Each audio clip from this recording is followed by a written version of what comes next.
for giving us another day. Teach us to number our days and may apply our hearts to wisdom. We ask your blessing on those who serve the people in this chamber. Many issues remain and their solutions continue to challenge. As a nation, we need your guidance.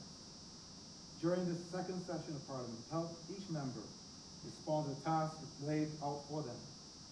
As Barbadians, renew our faith, strengthen our hope, enlighten our understanding, and enlarge our charity, especially to those in need, through Jesus Christ our Lord. Amen. Say the Lord's Prayer. Our Father, who art in heaven, hallowed be thy name. Thy kingdom come. Thy will be done on earth as it is in heaven. Give us this day our daily bread, and forgive us our trespasses, as we forgive those that trespass against us.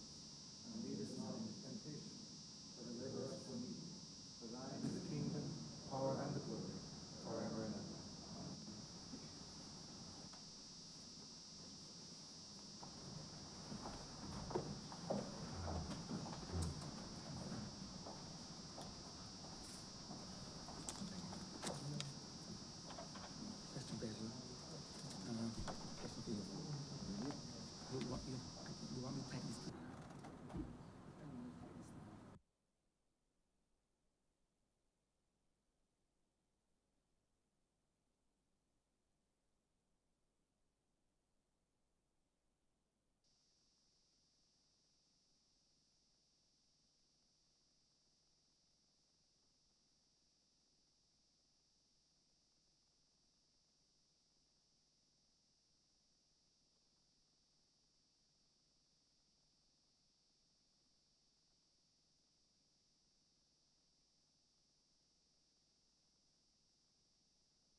This House is in session.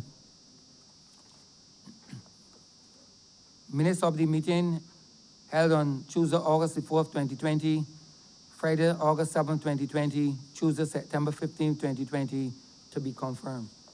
Honourable Leader of Government Business. Thank you, Mr. Speaker. I beg to move that the aforesaid minutes be confirmed. Beg the second. Questions that the aforementioned minutes be confirmed. All those honourable members in favor, please say aye. Those against, please say no. Me think the ayes have it. The aforementioned minutes are confirmed. Announcements by Your Honour, the Speaker. I am in receipt of the annual reports of the Ombudsman of Barbados for the years 2007 to 2019. Messages from Her Excellency, the Governor General. I'm also in receipt of a message from Her Excellency, the Governor General. By Her Excellency, Dame Sandra Prunella Mason, Dame Grand Cross of the Most Distinguished Order of St. Michael and St. George, Dame of St. Andrew, Queen's Counsel, Governor General of Barbados. A proclamation. Whereas it is provided by Section 60, subsection 1 of the Constitution, that each session of Parliament shall be held at such place and commence at such time as the Governor General may appoint. And whereas by proclamation dated the 7th day of September 2020, the Governor General appointed the Lloyd Erskine Sandiford Centre to My Hill, St. Michael, as the place at which a session of Parliament shall be held at 10:00 hours in the morning. And whereas it is expedient to continue the session of Parliament at the Worthing Corporate Centre, Worthing, Christchurch, with effect from the 22nd day of September 2020. Now therefore, by virtue and in exercise of the power and authority in me vested, I, Dame Sandra Prunella Mason, Dame Grand Cross of the Most Distinguished Order of St. Michael and St. Andrew and St. George, Dame of St. Andrew, Queen's Counsel, Governor General of Barbados, do hereby appoint the Worthing Corporate Centre, Worthing, Christchurch, as the place at which the session of Parliament shall continue to be held, and 10:00 hours in the morning as the time at which the said session shall commence. Given under my hand and the public seal of Barbados, this 7th day of September 2020, and in the 69th year of Her Majesty's reign. Petitions, papers.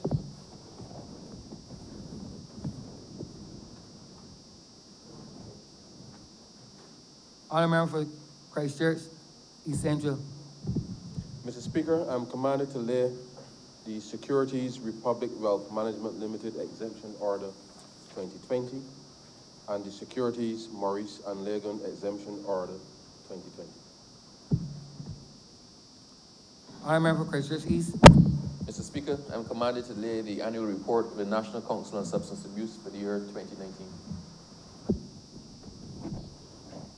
Government notices, private members' notices, notices of questions, reports from select committees, first readings of bills, statements by ministers, congratulatory and/or obituary speeches.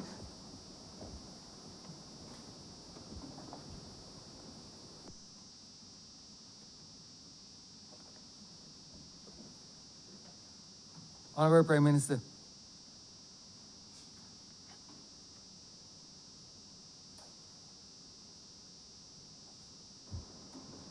Mr. Speaker, sir, there are not many moments in the life of a parliament that you really do not look forward to. And this morning is one such occasion. It is incumbent upon this honourable parliament to lift our voices in unison to pay respects to one who sat among us for a long period of time, 34 years to be precise, from 1984 to 2018, and one who, more importantly, for most Barbadians, served as the longest serving Prime Minister of this country since independence. I speak, of course, of the Right Honourable Owen Seymour Arthur, and to even call his name in this chamber seems anathema, because the rules of this chamber require of us a solemn commitment not to name persons. And the fact that I can call his name without your reprimand, sir, reminds us that he's no longer not only a member of this chamber, but that today we gather to pay respects to his extraordinary record of achievement as a parliamentarian, as a Prime Minister, for the benefit of the people of this nation. Let me say at the outset that it is still not easy to speak about it. And it is because it brings back so many different memories that really and truly chronicle the socio-political and economic history of this country over the period of time of just under 40 years. Owen Arthur was a distinguished member, first and foremost, for the people of St. Peter. He had a simple philosophy, that while he had a responsibility as Prime Minister to treat to the needs of the general upliftment of the people of this country and to the distinction that was necessary to be brought to the international reputation of this nation, that his first and foremost duty was to the people whom he had the responsibility to represent, the people of St. Peter. One only needs to drive around St. Peter to know the difference that Owen Arthur's representation made to the lives of the people of St. Peter. For those of us who are old enough and who remember, we can all see, and I have every confidence that the Honourable Member for St. Peter will appropriately chronicle some of those major achievements that Mr. Arthur left for the benefit of the people of the parish that raised him. Indeed, it was only a few Fridays ago when I went down to Spikestown to see the damage that was done to the buildings that burnt, regrettably, from Archers Hall, Zuma, and I think 111. And I looked behind me at Arlington House. I knew the pride with which Owen Arthur treated to the restoration of Arlington House. And it hit me even more because the last time that I had walked on that part of the street was when we were accompanying his body to the state funeral. And I reflected on how easy it would have been for the wind to come off the oceans and to literally catch that wooden building. And I personally feel that it was a reflection of the powers of the atmosphere and his lordship, the real Lord, that protected that building from going where, given the flames and the fire that was taking place on that Thursday night, that could so easily have taken the wooden structure of Arlington House at the top. I start there because my concept of representation and the concept of representation for those of us who came to public life post-1990 was largely shaped by Owen Arthur. The detail with which he treated the preparation of a campaign, the extent to which he recognized that, like I say up to recently, support is not votes, that you can't take for granted, especially after his first outing, where one single vote made the difference to his not being able to walk the steps of Parliament.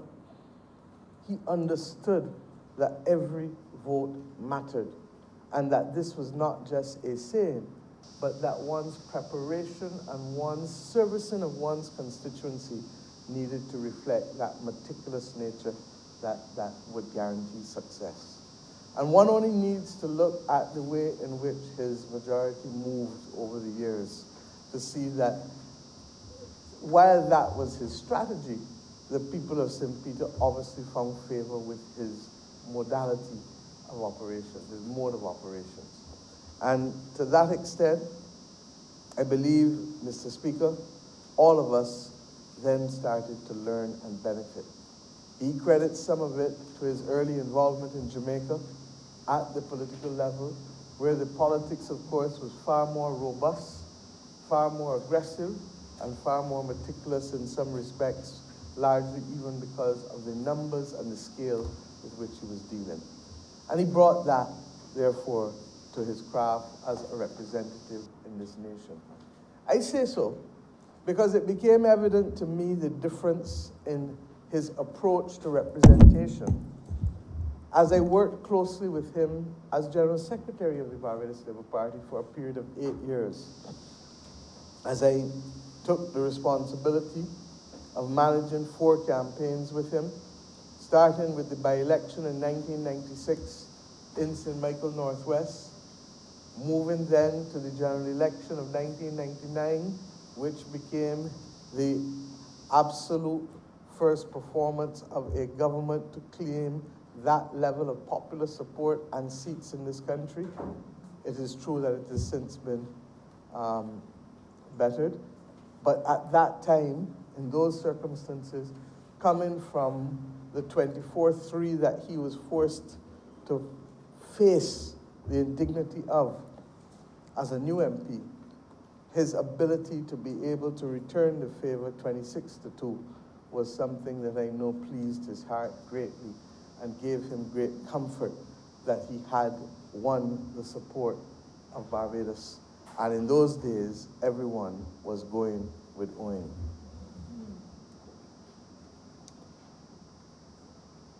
I say that conscious that, and I also went on to manage the by-election for the Honourable Member for St. Thomas, who has just gloriously celebrated this week 19 years as a representative for the people of St. Thomas. And that by-election was one that gave us great joy in terms of how it was conducted and how we won it. And I will not say too much about it for fear that persons may be revealed who do not want to be revealed at this stage for actions that may better remain unspoken of in the Parliament of a nation. But suffice it to say that it was a fine time. And then, of course, the 2003 general election. So that I got to understand the difference, because prior to Owen, there really was a more hands-off style of representation of constituents in this country. It was almost at a helicopter level. Not that people didn't get involved with constituents, but the intensity of engagement and the willingness to change the parameters of what people expected and what you would deliver really found a sea change with the advent of Owen Arthur's representation as a young man in the politics of Barbados. And I can speak to that. One might say that in that sea change, it became easier to defeat older members of parliament on both sides because he helped shape the expectations of an electorate to want to have different things from their member of parliament than that which they would have been accustomed to. There are some who will say that that perhaps was responsible for the defeat of the late Branford Tate by the Honourable Leader of the Opposition, because what you had in the context of Branford was a political titan of decades coming up against a young member and tall, handsome, a young and handsome member who had 6 weeks on the ground, 6 weeks only on the ground to be able to defeat a political titan of the Democratic Labour Party. And defeat him he did with the support, of course, and leadership of Owen Seymour Arthur.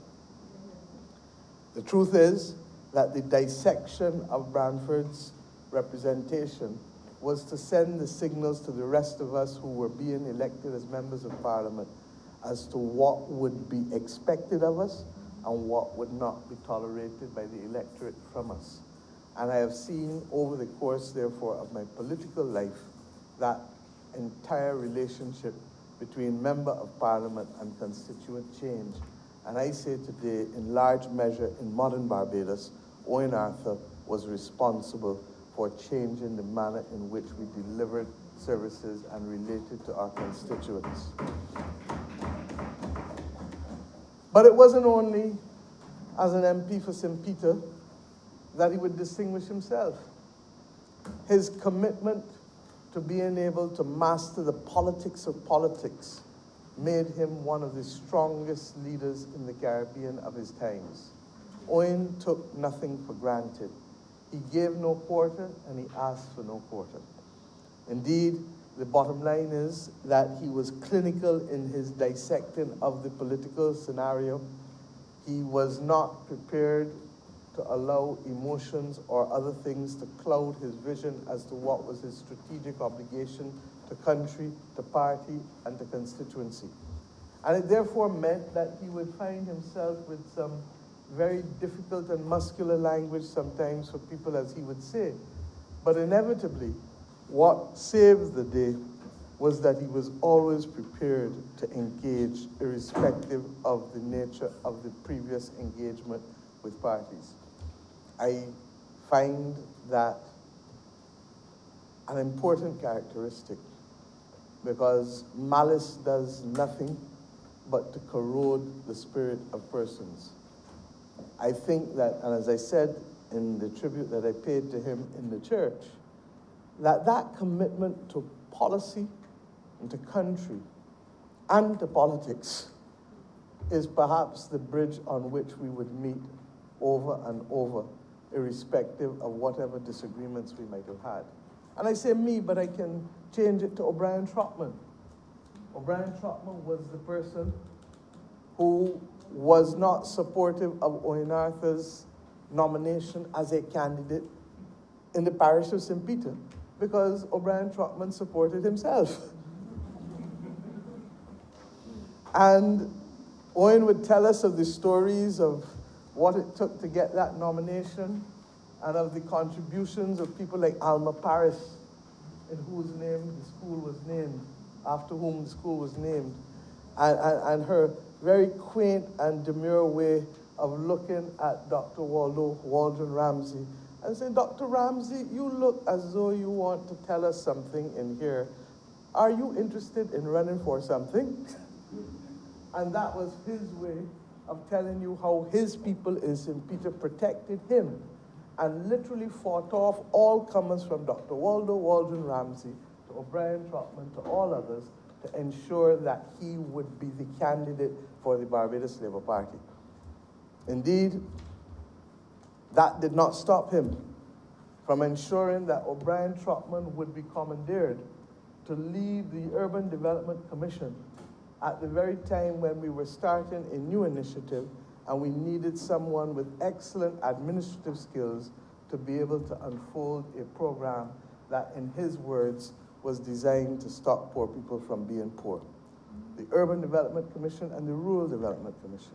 And that is why, even as others reflected on whether we should dismantle it completely, my government has determined that the most we will do is to bring them together as one, because there are common services of administration, finance, and IT that we can benefit from the amalgamation of the two, but they are very much needed still with respect to an urban development directorate and a rural development directorate to be able to deal with the peculiar issues of urban Barbados and the peculiar issues of rural Barbados. I know that that ability to see past personal differences is also what led to the politics of inclusion. And it therefore was an easy framework for me to work with him as General Secretary, with him as political leader, recognizing that there were too many talented people across this country who ought not to be excluded from public life simply because at the time of an election we serve in different political party, or we want to represent a different political party. Barbados is too small. And we reflected on many a time on the reality that we only do our best as a nation when we can literally bring together people from different backgrounds, different ages, different spaces, different classes, because in that we would literally be creating the platform for the achievement of a common mission. We reflected on that approach by Sir Grantley, that it was the same approach taken by Errol Barrow, that it was the same approach taken by Tom Adams. And he was adamant that that would be his approach, but that he would be even more liberal in seeking to reach across the aisle in order to pull the talent, largely because by the time he became Prime Minister of Barbados, we were dealing with a politics that was a little more full of oxygen than one from decades before, where people perhaps were a little more tribal and definite in their likes and dislikes at the political level, and would not necessarily be prone to seeing past it, even though there were aspects of the political engagement that were perhaps more civil than you might have found in later years. I also want to speak to, very briefly, and I'm doing this because I'm going to, Mr. Speaker, ask that the tribute that I delivered at his funeral be made a document of this House forevermore. Because apart from the fact that it was one of the few speeches that I've ever read in my life, I believe that it captures the essence of the man and in a way tries to reflect the perspective of those of us who watched on as he strode and bestrode this country as a colossus for the decades that he led the Barbados Labour Party. As a Prime Minister, we thank him for his legacy, his commitment to detail, his obsession with policy, his fastidious nature, his passion for getting it right, for tidiness, for punctuality, for strategic thought and action. There are very few people that I know in this world who could dissect the most complex issues and make them palatable, make them capable of being understood by the ordinary man and woman, from those in a shop, right back to those in the market, right back to those in offices, right back to those in the law courts, right back to those who just happen to be flying in and out as visitors. Owen Arthur had a special talent for breaking down things in fine, fine, fine detail to allow people to understand the essence of what he was speaking on.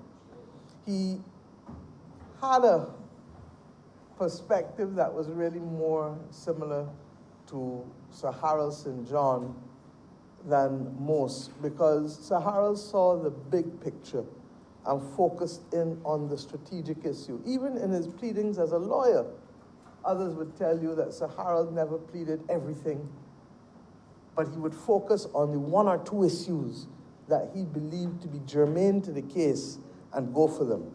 Anybody who ever spent time in Owen Arthur's company, either for fun or during the course of work, would have at some time or another been the victim of his dissecting an argument and picking one single issue in that argument to frame it out, to deliver his cuckoo punch or to deliver the victory that he wanted with respect to making his point with respect to that argument.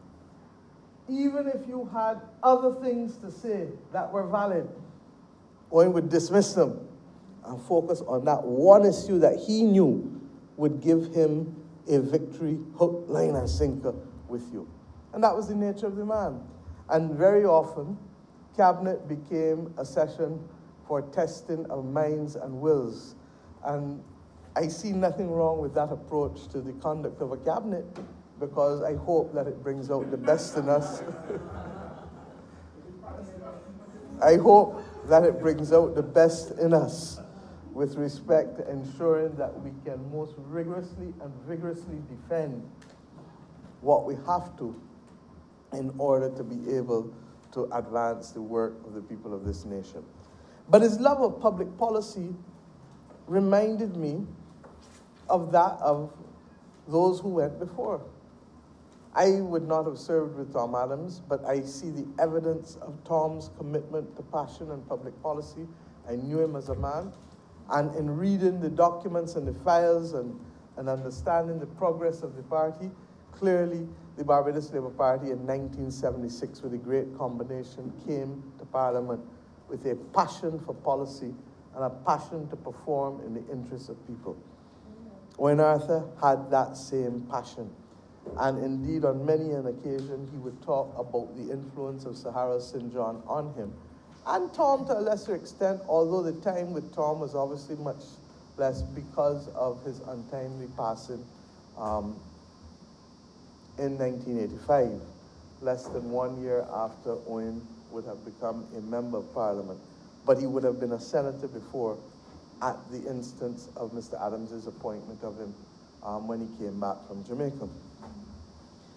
That love of policy, though, I want to focus on this for a second, is the most important legacy that any of us in this Parliament can give to those who come after us.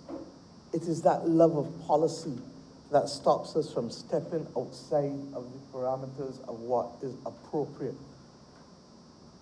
It is that love of policy that drives us to be creative when all else before us seems to be gloomy and incapable of resolution, resolving difficult social and economic problems. It is that love of policy that causes us to deconstruct and reconstruct and ask ourselves, what is the public purpose? What is the public mischief? How can we deliver this better using the technology that is available to us? And how can we, in doing this, ensure that we can empower a class of Barbadians not yet empowered, not yet given the opportunity to serve? And at the same time, are we going to remove discriminations against a group of persons in the country for which this policy or this legislation acted as literally a rock on their backs from which they could not extricate themselves? These are the kinds of things that ought to consume those who come to public life. Because representation, yes, is first about caring, but caring without actions, caring without acts to support persons will be like faith without works. And I know that both of us felt strongly that if you are going to represent the people of this nation, it was not simply enough to be able to say that you care, but that your actions also mattered in terms of delivering the difference in their quality of life. For me, one of the greatest legacies that he had was, in fact, extending the Tenantries Freehold Purchase Act to urban tenantries and allowing persons in non-plantation tenantries and urban Barbados. And the member for St. George North, I'm sure, will be able to speak to this, because it was a tenantry in his constituency and my constituency, the tenantry of Lower Estate and the tenantry of Allen's Land in Bush Hall, that led to us, even before we became the government, making a determination that we needed to be able to put a subsidized framework in place for urban tenantries and non-plantation tenantries, recognizing that their inherent value would be greater than the plantation tenantry, and therefore the 10 cents a square foot would not be appropriate. But secondly, that the land ownership was also different, because in the case of plantation tenantries, the plantation owned the lands, and invariably the persons had lived on the land for generations. In the case of urban Barbados, the land was owned by multiple small landowners, and to that extent, therefore, you could not ask those small landowners to carry the subsidy for the persons who were to benefit, because in many instances, people came from country. A lot of people in St. Andrew went and settled in Jackson. A lot of people in St. Joseph went and settled in Skeets Road and Jackmans and Huddersfield Turning. Don't ask me why, but the patterns were clear. Well, they're now bus routes. But what they were before was people coming down and saying, look, Mr. So-and-so, Mr. Dash say you got an extra piece of land here, and if you want to come down, and I will talk to Mr. Dash for you so you can build a house there. So that families literally brought down their people down, but they were capable of doing so only because small landowners, invariably small black landowners, agreed to lend them the land, or to lease the land, I should say, in some instances. In some instances, it was lending in truth, though, because they said you can hold it there until you find somewhere else. And some people never left. Some people also never paid, and that's where the laws of adverse possession then created havoc too. So we understood, and Mr. Speaker, you would also have appreciated it, perhaps not as much nowadays, but in the days when I was first called to the bar, the amount of land disputes, water going over the line, this tree over the fence, something with the galvanized not properly placed. All of these things led to the disputes that would sometimes regrettably end up with wounding or aggravated assaults or other types of actions. And we understood that if we were going to reduce the heat in communities, then we also needed to deal in an orderly manner with the titling and ownership of land. You know what struck me, Mr. Speaker? When President Cardoso of Brazil was about to leave office, well, maybe a year, 18 months before, and I regret that he didn't do it before, they asked us to share their experiences, our experiences, on the whole issue of land reformation, starting first with the Tenantries Freehold Purchase Act under Tom Adams, and coming forward to the Urban Tenantries Program under Owen Arthur, which was literally to be able to allow people in urban Barbados to own the land. And they felt that they had a duty to be able to deal with the children of ex-slaves in Brazil. I make this point because sometimes we are harsh on ourselves in this country with the level of innovation and the level of progressive actions that we have taken on behalf of our people. Short of Cuba, I make bold to say that there is no other country, and certainly no vibrant democracy in the hemisphere, that has undertaken more land reform and land redistribution than the Barbados government under the Barbados Labour Party, starting with Tom Adams and finishing with Owen Arthur. There is still unfinished work in both the Tenantries Freehold Purchase Act 40 years later, almost. There are still tenants who are yet to have their tenantries, the tenantry spots conveyed to them. There is unfinished work across urban Barbados. My greatest regret in urban Barbados and with the Urban Development Commission under the last government is that they effectively stopped the program of the transfer of urban lands to people, knowing full well that that transfer, Mr. Speaker, to your constituents and to my constituents inevitably would have meant as much as $12.50 per square foot subsidy on 5,000 square feet of land. Because the rules are that so long as the price is $15 or less, the government will pay the difference between $2.50 and $15, and the tenant would pay $2.50 per square foot. So what does that mean to people in Johnson Land in Green Hill, or Allen Land in Bush Hall, or Lower Estate, or wherever? That effectively, you got 5,000 square feet of land. Instead of you paying the owner of the land is $75,000, you pay as the tenant $12,500.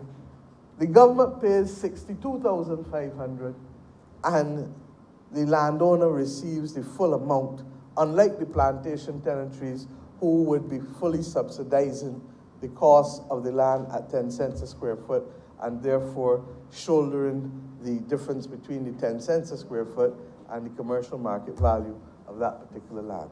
What did it mean?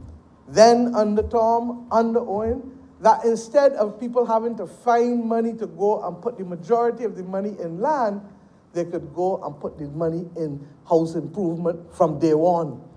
And who wasn't building wall in front was building wall behind and building wall all around, because it meant that they could put the money down to be able to improve their circumstances.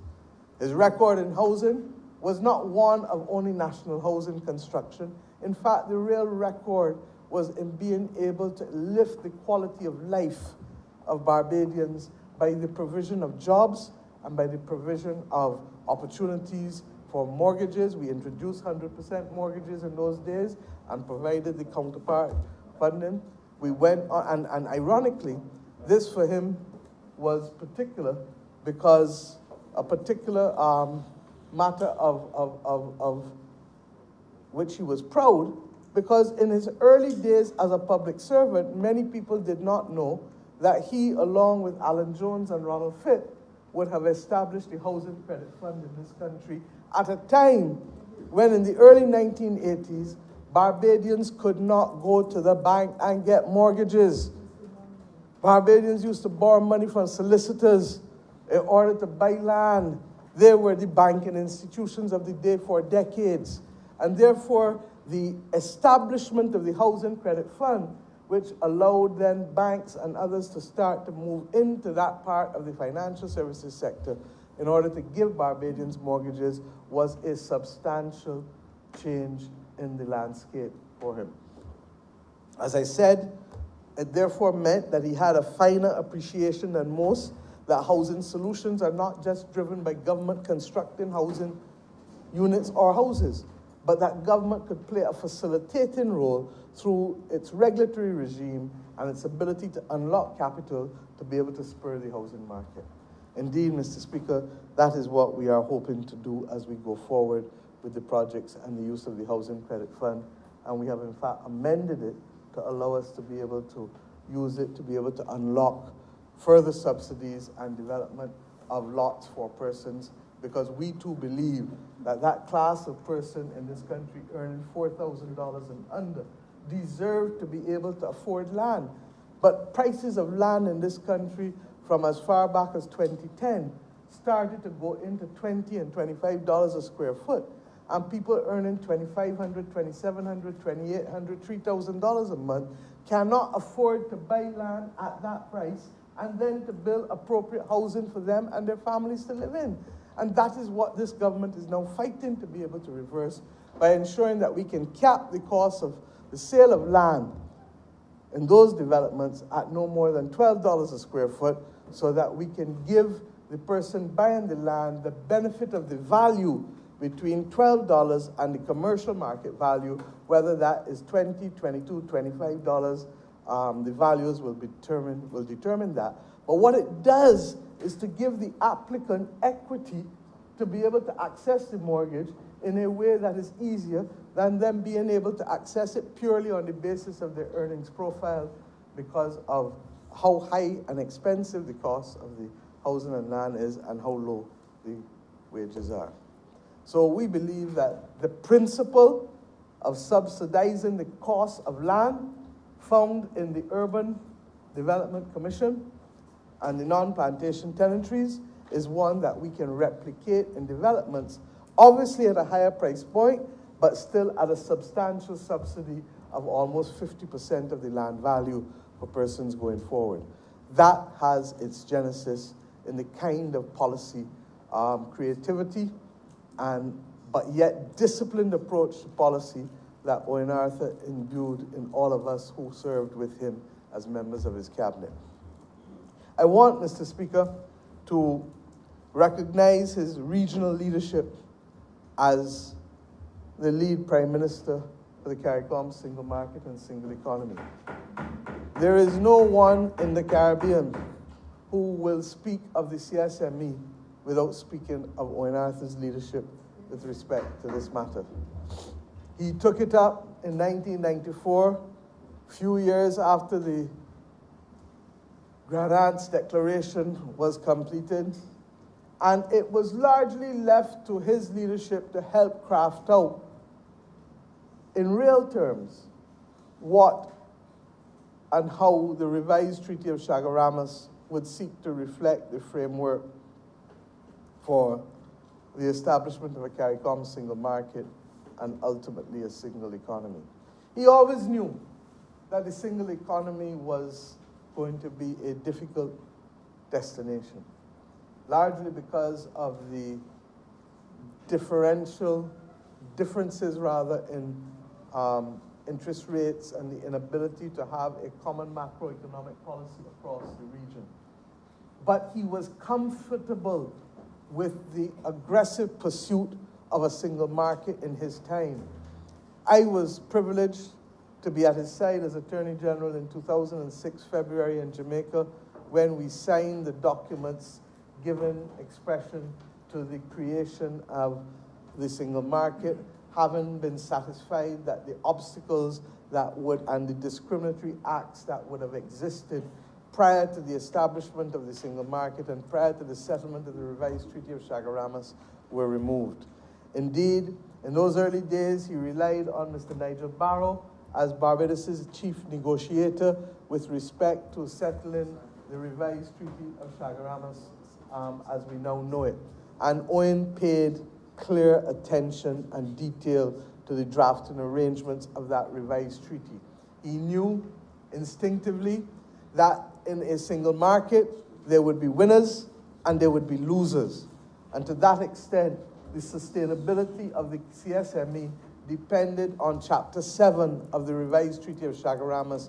And for those of you who don't know what Chapter 7 is, and Article, I think, 164, you need to go and read it, because it was to be the leveling instrument, that thing which would guarantee that there could be some form of special treatment and concessional resources, ultimately through the CARICOM Development Fund, for disadvantaged sectors, disadvantaged regions, and disadvantaged countries. The genius of the formulation is that rather than being stuck between the dichotomy of more developed countries and less developed countries, which was essentially what we inherited from the foundations of the days of Carifta, that we would now have the opportunity to see that you could have a disadvantaged sector in a more developed country, and that they too would have access potentially to the same benefits as a disadvantaged country or a disadvantaged region. And that, in my view, still represents the core of why we can make the single market work in this region. What it does need is for a far assiduous effort to be made towards the replenishment of the CARICOM Development Fund, and for us to establish a growth and resilience fund, or a growth, resilience, and recovery fund, whatever you want to call it. The Caribbean needs access to concessional resources because the complexity of governance has changed. And these are the kinds of discussions that we would have throughout the years. If you really look at it, all of the things that we have had to do in the last 30 to 40 years have been driven by an international agenda that very often excluded us from the participation of the rules and the circumstances for that agenda. So you have a World Trade Organization that was founded, and indeed in 1994, Barbados became a signatory to the WTO without much discussion and without preparing the domestic industries that hitherto were benefiting from a protected market and from non-tariff barriers from being able to continue in that vein.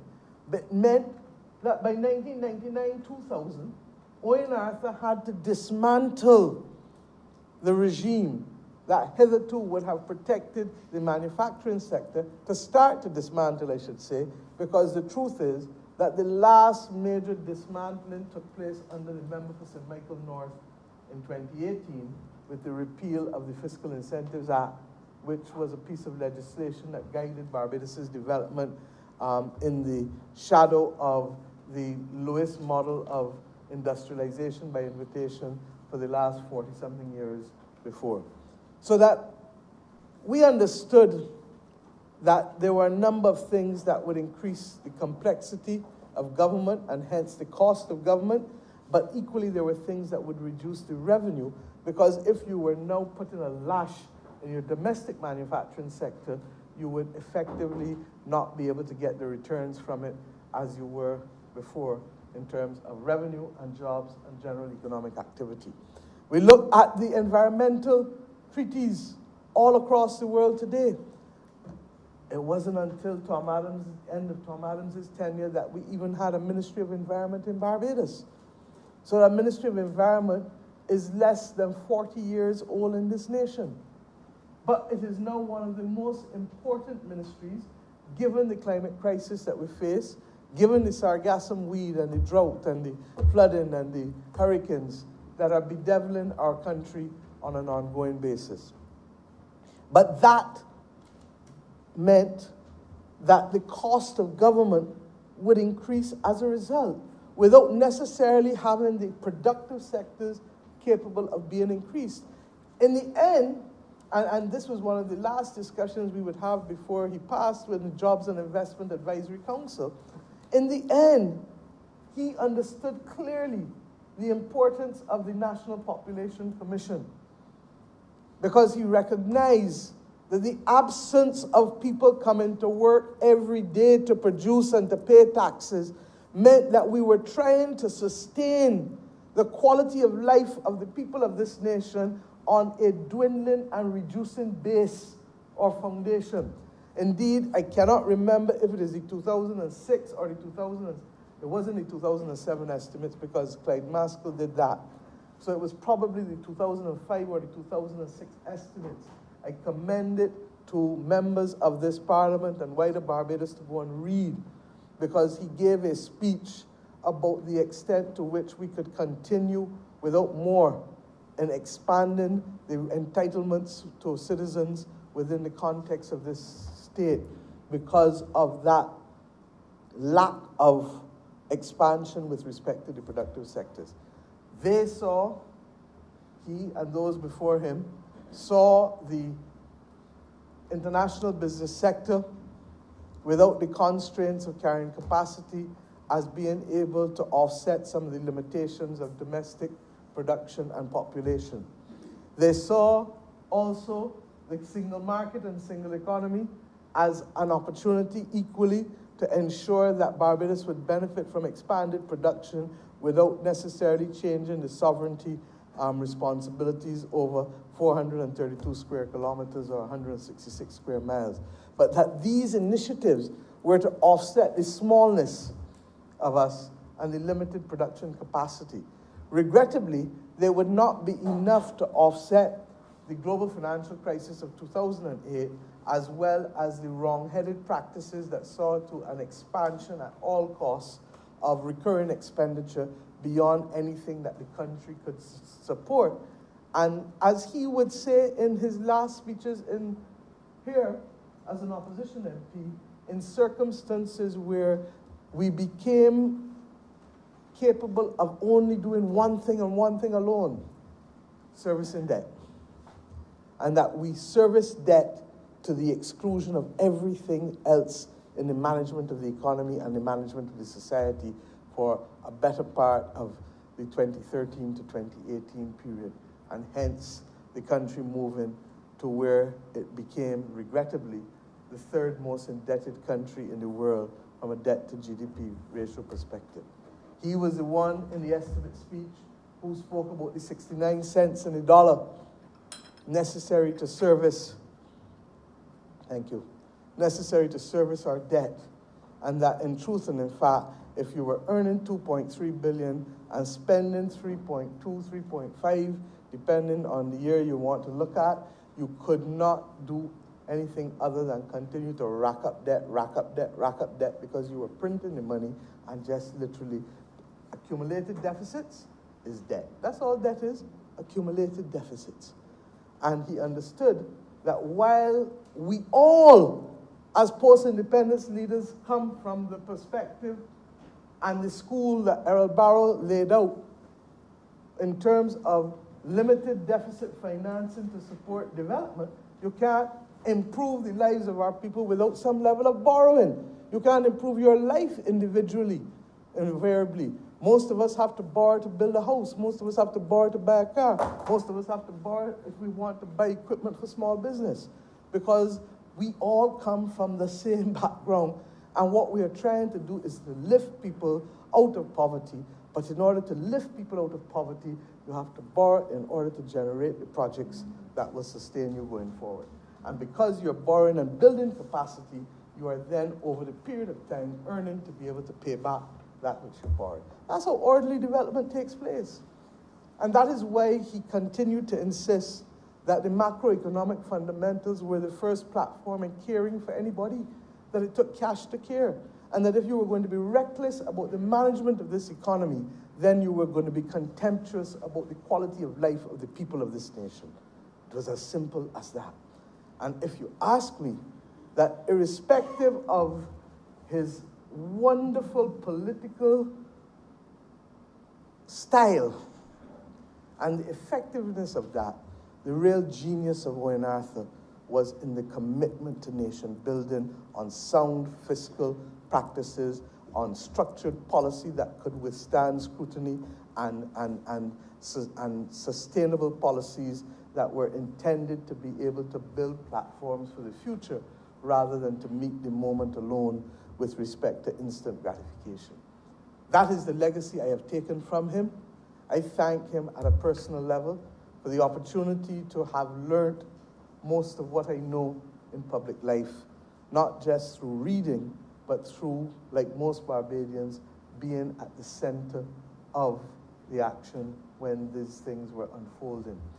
I know that it was his open mind that led to younger people being brought in to the center of government in this country. I was a minister at 28 years old with the Ministry of Education, Youth, and Culture. It commands the largest budget outside of debt servicing in the government of Barbados. Liz Thompson was the Minister of Health. It commands equally one of the largest budgets, and she was 30 years old when he appointed her. We will never forget the words of George Bell, who said that we were too green to be appointed. And Owen just smiled and said, repay him with performance. And that is what we tried to do. The bottom line is that with respect to women, prior to Owen Arthur being Prime Minister of this nation, there was only ever one woman who had served in the cabinet of Barbados, Dame Billy Miller, who would have served under Tom Adams. Owen determined that he wanted to turn the corner, and hence the inclusion of myself, Liz, with Billy, was that initial step. Within the next term, he was able to add Cynthia Ford, who he described always as the salt of the earth of the Barbados Labour Party, and that kind of representative who he would want to have amongst those whom he was privileged enough to lead. I know, because he would speak to me initially when he first appointed Cynthia as my parliamentary secretary, and worked with her assiduously to ensure that we would make her the MP once David Simmons, Sir David as he now is, resigned from public life and chose to leave this parliament. She has not disappointed him or me in the way in which she has represented the people of St. Thomas, and indeed her performance at the polls tell you that she has not disappointed the people of St. Thomas either. It is ironic that the member for St. George North also was able to reflect the level of meticulousness in representation that Owen celebrated. And anyone who knows anything about the Barbados Labour Party would know that the member for St. George North was, if I would be allowed to say these words in here, I would say his partner in crime, but I don't mean real crime. But his partner, his true brother and partner. And they had a relationship which was interesting because the member for St. George North would speak his mind to him very often, and it could be rambunctious, but if I learned not to engage Owen Arthur in a quarrel, it was from the member for St. George North, because he was the first person, and I confess this now publicly, who taught me that it takes two to quarrel. Because if you ain't quarreling, the other person just make a noise. And I would see the member for St. George North, whose name I cannot call in here for the reasons that I set out at the outset of this speech, but I almost feel that I need to give him a name for these stories. But maybe it is better that I not tell these stories, and therefore I will refrain from calling the name. But the point is that meticulous level of representation was underscored by his calling you and telling you. And when I say to some of my MPs, do X or do Y, it is because that is how I was raised in this party and this parliament. And that you cannot come to public life and believe that it is sufficient for you simply to do the files in the ministry and to give the speeches without understanding that fundamentally, every day, what are you going to do to make better the lives of somebody who you represent in your constituency or who you represent in your ministerial portfolio, not just as a technical academic issue, but in a real way to make their lives better. And that understanding that you cannot divorce politics from people, policy from people, I root in Owen's schooling of us in the cabinet and in the parliamentary party. My friends, I could talk for most of the day, but I'm not going to. I've had a lot to say already. The man, complex. His pride for his two daughters, I reflected on the day of the state funeral. If you wanted to see Owen Arthur's eyes light up, ask him about his two daughters. His eyes would light up. And both of you have pursued passions of his, one in numbers and one in law, because I go saying always that if he was ever a lawyer, God help us around here, because he tried to practice law every day of his life without yet being called to the official bar.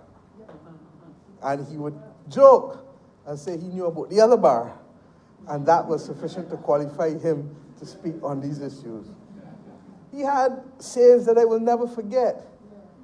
He would tell us that marriage is a form, is a certificate recognized by the police. a piece of paper recognized by the police.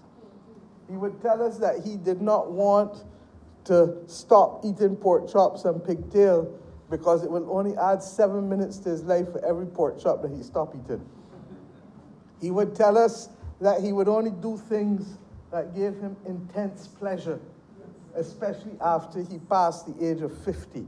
So that unless he was satisfied that that would give him intense pleasure, he was not going to waste his time that he had on this earth in participating in those vexatious activities.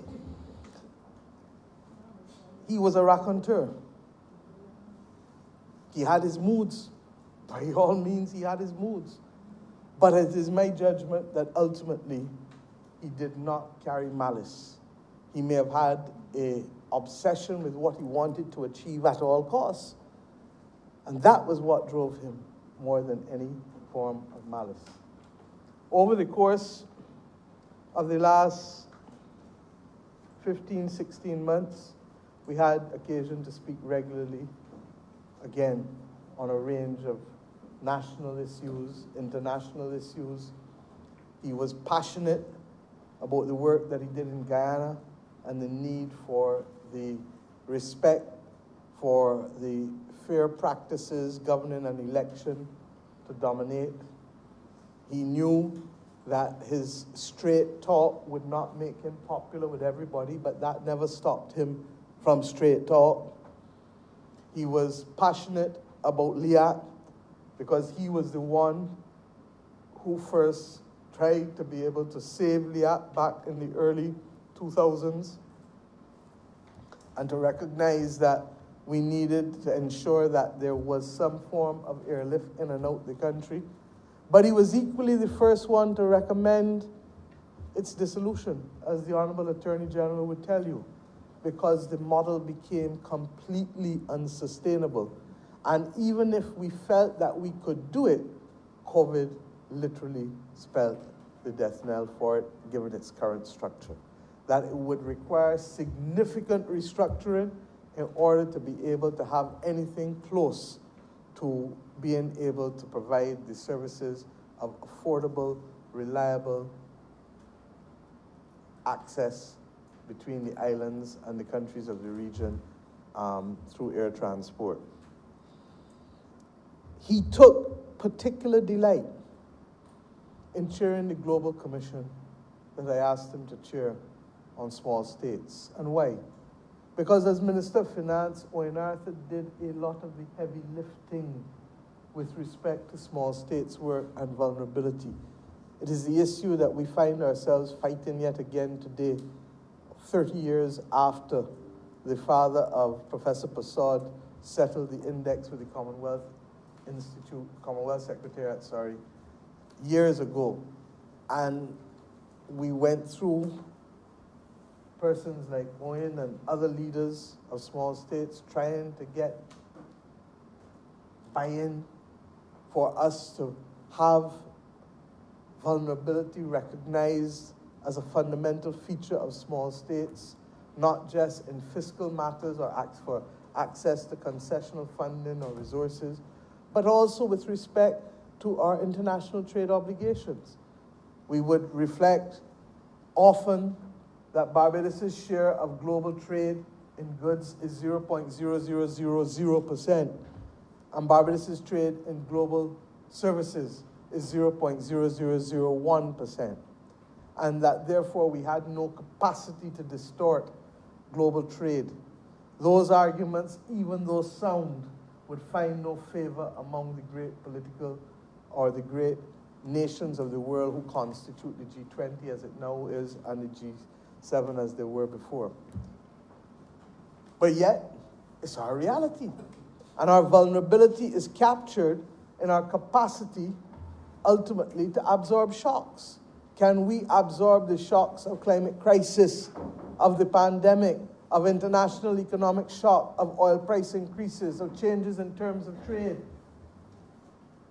And if we can't, then we ought not to be excluded from concessional funding or grant funding. We ought not to be left on the sidelines of international development to become pauperized again simply because of arbitrary definitions and criteria that do not meet the appropriate considerations as to who and where we are and what we need. I make the point that at independence, we did not receive any development compact. And what was taken from us over the decades and centuries was not settled. And therefore, it meant that instead of starting from ground zero, we were starting from 100 feet below ground. And that is why the argument for reparations has so much import and impact today. When we changed the Pan-African Commission as a government, we changed it not because of the lack of worthiness of the cause, but because we feel that the Pan-African work needs to be supported as an NGO so that it doesn't only benefit from the resources of the state, but it also benefits from the resources of non-governmental entities. And I'm happy that the member for St. Michael East has agreed to help me now lead this effort along with others like the ambassador to CARICOM and others, because this is the significant work that was started by myself and Owen Arthur in the late 1990s when I was Minister of Culture and he was Prime Minister of Barbados. He understood the importance of identity and he understood the importance of building confidence among people. He understood the importance of following the dictates of Grantley Adams and Errol Barrow in terms of standing up for something for this nation and that making sure that this nation's voice can be heard and respected across the globe. He did it with the Shiprider Agreement. He did it with the OECD fight where they threatened to undermine the sovereignty of this parliament by wanting to tell us how we should tax. He did it with other matters of import like Haiti. One of his first, in fact, I think it was his first international visit after being Prime Minister, was to go and deal with the issues of Haiti with respect to the disruption that was happening there in late 94, early 95. So I want us to reflect on his life as a guide. Was he perfect? Absolutely not. But are any of us perfect? Absolutely not. And the generosity of spirit that is required, in my view, to make this nation the stellar nation that it can be, and to make Bajans the star Bajans that we can be, requires from us to be sanguine about people's contributions, but also to be motivated by the things that they did that made a definable difference. We ought not to reflect only on the individual acts, but we need to look through and look at the values that underpinned the actions of people's lives.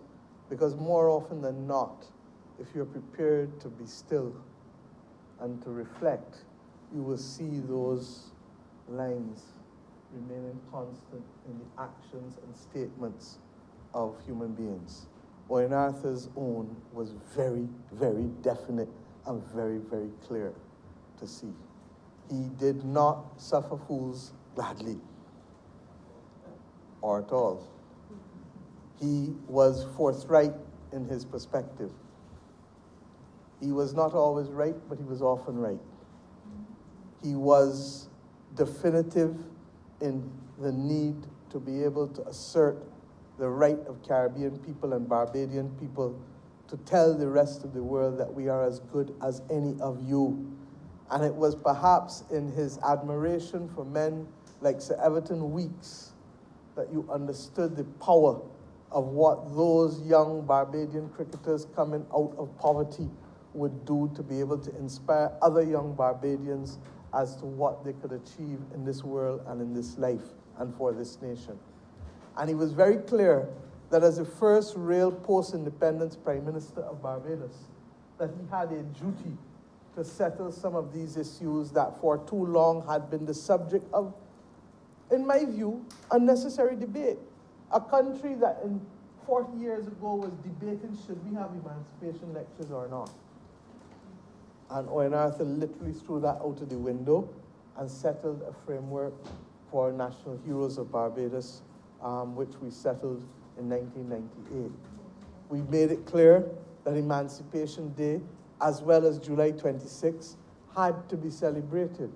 And we would, and those were the days of the politics of inclusion coming to its very fore. So when I hear people talk now about partnerships in the political fabric of Barbados as if they are something new, then it tells me that they are not students of history and that they do not understand this point that I made earlier, that this country is strongest and best when people of different backgrounds and perspectives can be brought together in a common space for a common mission.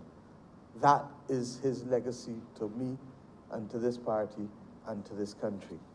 I want to say to his wife, Julie, that this must be a difficult moment for you, because I cannot imagine losing someone close to me and having to be reminded of that person every day in some manner, form, or fashion that is beyond where my head may take me initially.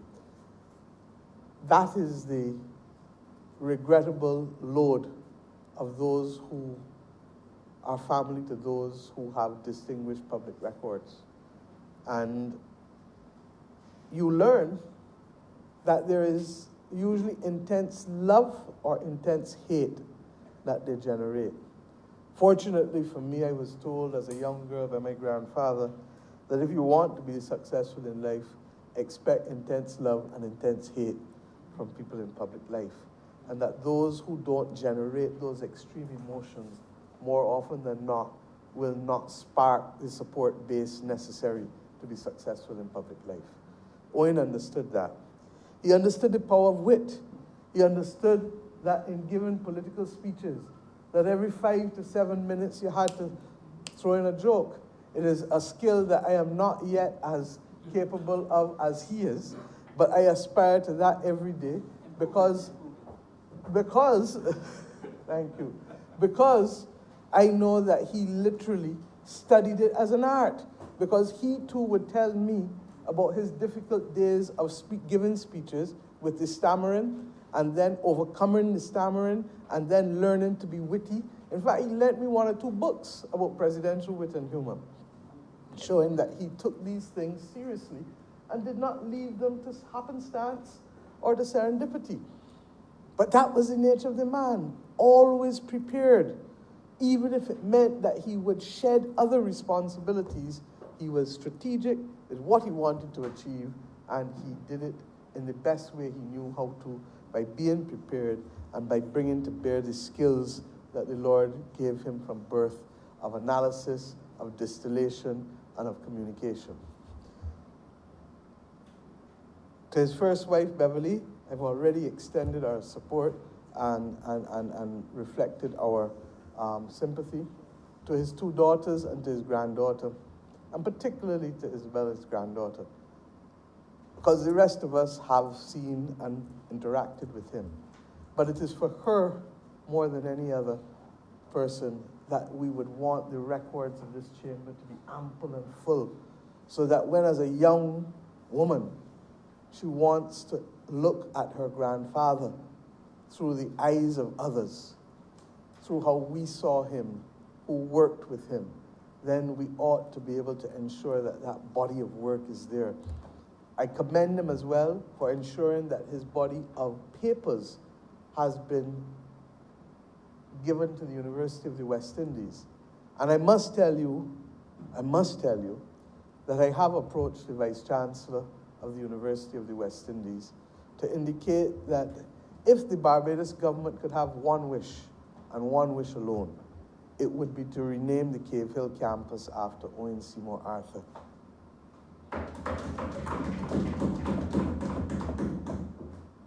He represents the fine Barbadian that campus was developed to be able to produce. And as Prime Minister, for a longer period than any other Prime Minister since independence, it was his to engage with that university. I know because for 7 years of those 14 years, I was his Minister of Education. And I know the depth of his commitment. I know the extent to which he wanted the rest of his days to be associated with the institution that helped shape him and mold him as a young Barbadian mind, and that helped shape the national consciousness that gave him the courage to be the man that he was and to be the leader that he was. This is not a decision of the Barbados government, obviously. It is a decision of the University of the West Indies. And we will live with whatever decision they make, but we will strongly advocate for the Cave Hill campus to be named the Owen Arthur campus at Cave Hill, University of the West Indies. Because we believe that that simple act will inspire another young boy, whether in Rose Hill, or a young girl in Bush Hall, or a young boy in Hinesbury Road, to believe that they can be the best that they can be in this country. To use his words, that they can go for the best, because Barbados must not settle for the bronze. Barbados must not settle for the silver. Barbados must go for the gold.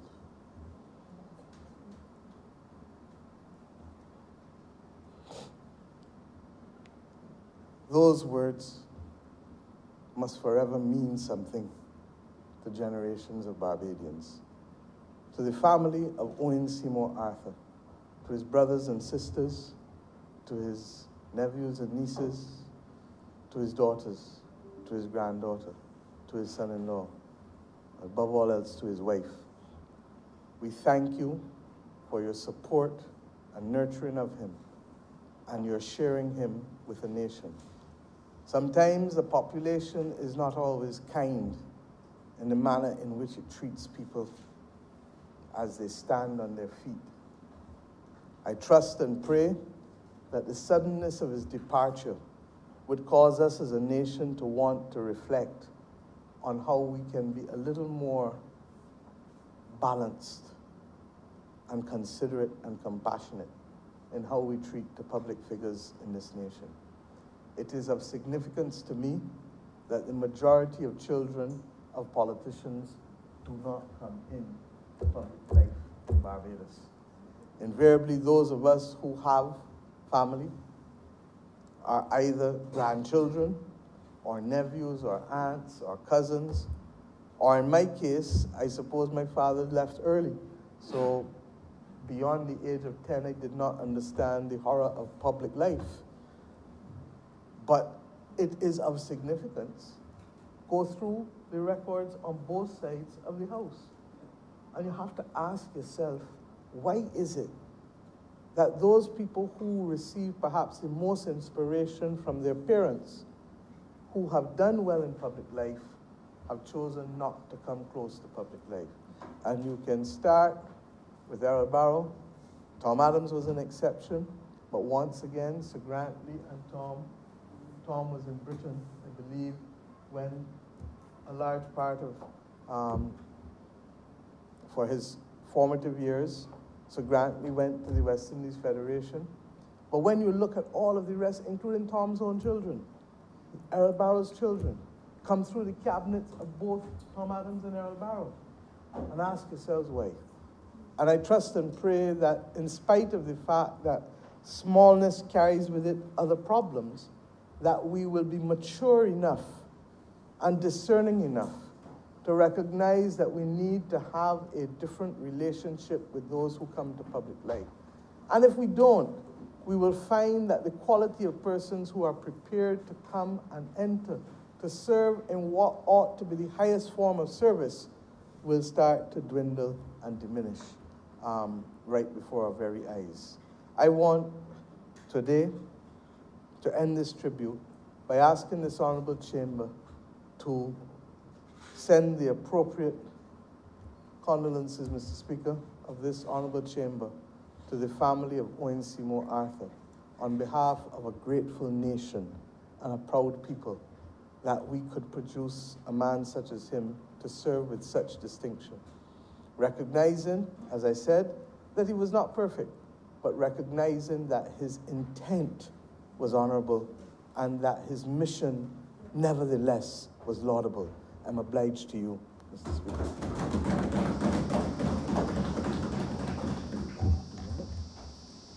Honourable Leader of the Opposition.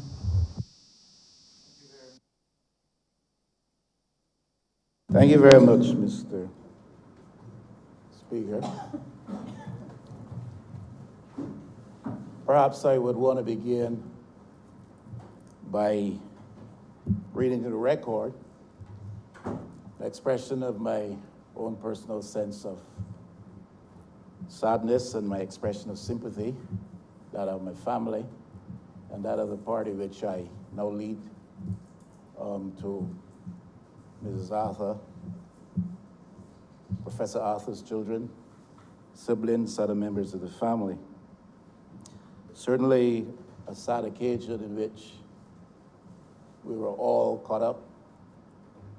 No matter how deeply it might have affected us, I'm sure it affected them and continues to do so much more deeply. So I want to just publicly express sympathy again to them.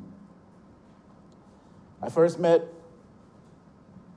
Owen Arthur in 1992, I think it was, or 93, I think it's 92, late 92, at a Barbados Labour Party conference. I used to attend those one time. And I was invited to that particular one. I am hearing invitations coming at me again. You need to put that in formal writing. You need to put that in formal writing and not just say it and express it in a site. But I was invited there to speak at the party conference. And at the conclusion, it was Billy Miller, now Dame Billy Miller, who approached me and inquired as to whether or not I had some interest in elective politics, participating in such. And in fact, I did at the time, though I was being very cautious, a little tentative in my steps in that direction, and waiting on the leading of the Lord fully. So I indicated a measure of interest to her. And she took me immediately and introduced me to Owen Arthur, who, importantly, I must note, was eating at the time. He shared with me something which I heard him say on numerous occasions since then, having asked me why I would be interested as a man of the cloth coming out of the church in getting into the business and the arena of elective politics, and hearing my response, which was, for the same reason I serve in the church, and that is to help people to find a better life. He identified with that in a very material sense, and he said that he was in politics for the purpose of stopping poor people from being poor. That was the first time I heard him say that. On numerous occasions since then, I was to hear him repeat that. I'm in politics to stop poor people from being poor.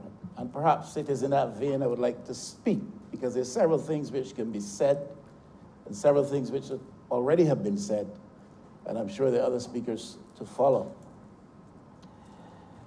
How do you stop poor people from being poor, Mr. Speaker? How does one stop poor people from being poor? And through what manifestations does one live one's life in an effort to stop poor people from being poor? I believe it begins with experiencing the reality of poverty personally. That is extremely important. One starts with having experienced the realities of poverty in a very personal way. It is he who wears the tight shoe, Mr. Speaker, that knows better how it pinches. You can identify with that. You grew up in the experience of poverty. By God's grace and the goodness of this government, this country, you have been elevated out of that poverty into a better life. But you wore the shoe, and you knew how it pinched. And it is he who wears the tight shoe that knows better how it pinches. I'm a New Testament boy. There's a New Testament girl on that side. I'm a New Testament boy. One of the central themes of the New Testament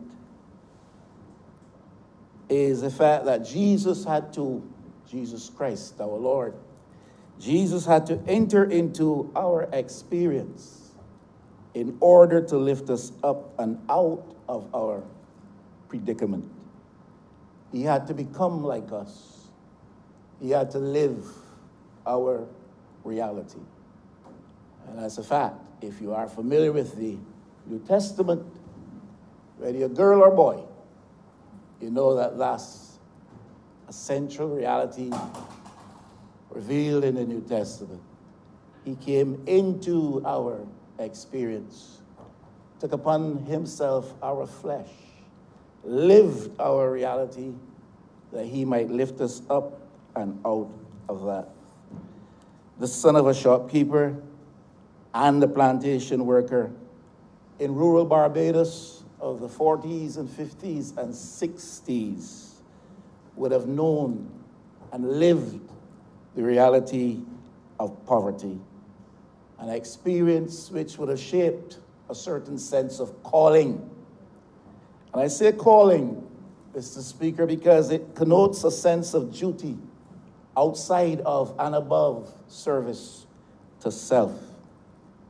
Not many people come to know that sense of calling where you live in the service of others and for the cause of the betterment of others and interests which relate to self and sometimes family, because that's an extension of self. Those interests are relegated to a secondary position in the service of a higher cause, the interests of the people, puts the interests of others at the center of your efforts. It commands and sometimes consumes your energies, but it constitutes your reason for being, your sense of life's purpose, not counting the cost. I never played cards with Owen Arthur. Did not have the privilege of that type of intimate social exchange with him. But my distinct impression from my distance was that he was motivated in this way, with a sense of calling to serve a cause larger than self and to pursue interests of others, even when it meant making the interests of self and by extension family perhaps secondary to that cause. That is when one serves with a sense of calling. How do you stop poor people from being poor? Besides beginning with a sense and experience of that reality yourself, well, you give people a sense of self-worth and a sense of self-value. You model that in your own journey of life, a life which leads you from the experience of that poverty of which I've been speaking for the last couple of minutes, from poverty at its worst to the position of Prime Minister in the land of your birth, and a record of service that is exceptional and heralded by many near and far, and even by the lips of those who personally may not have themselves benefited. So you model that journey that you make in yourself from a poor country boy to a prime minister. Mention has been made in passing by the Honourable Prime Minister, one or two other things which signal Owen Arthur's attempt to give Barbadians, especially those in the lower stations of life, a better sense of self-worth and self-value. Made reference to the establishment of a Pan-African Commission.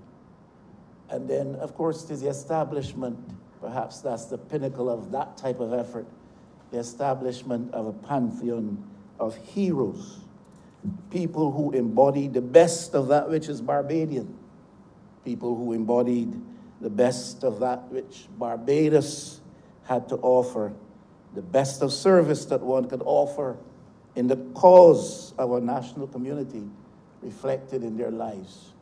And I think the national heroes that would have been identified and that pantheon established back then serves, pardon the use of the term, as a monument to that which each Barbadian was encouraged to aspire to by the leadership of the time.